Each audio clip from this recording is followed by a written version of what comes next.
Сәлеметсіздер мен достар. Бүгін сіздерге сабақты сапалы өткізу мақсатында қолданылатын тиімді әдіс-тәсілдермен бөлісетін боламын.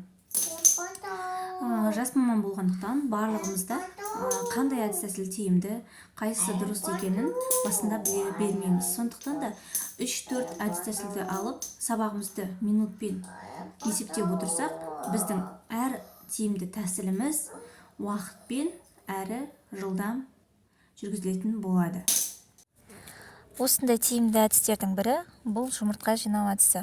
Осы әдіс арқылы біз өткен сабақты қайталауымызға болады және жаңа тақырыпты ашу мақсатында баған түріндегі сөздерді өзімізбен бірге балаларды бір оқытып болғаннан кейін осы әдісті қолдансақ, қай баламыз әріпті таныды, яғни буындарды қосып сөздерді оқи алады ма, оқи алмайды ма, соны анықтаймыз.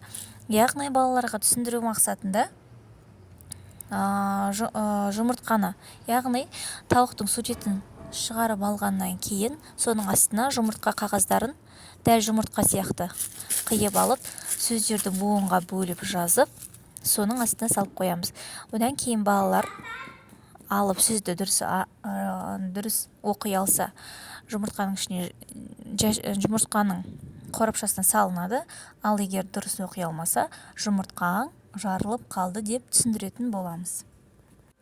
Міне осындай әдістер арқылы баланың сөздерді оқуға деген қызығушылығын арттыруымызға болады. Ойын баласы болғандықтан, ол балалар барлығын іс-әрекет жүзінде есінде сақтауға бейім болып тұрады, өйткені балалар ойын баласы. Назар салып тыңдағандарыңызға рахмет. Келесі жолы да түрлі осындай әдіс-тәсілдермен бөлісіп отырамын. Менің каналыма тіркеліп алуды ұмытпаңыздар. Және де сіздермен жиі осындай әдістермен бөлісіп отырамын. Қолдап, комментарий жазып отырыңыздар.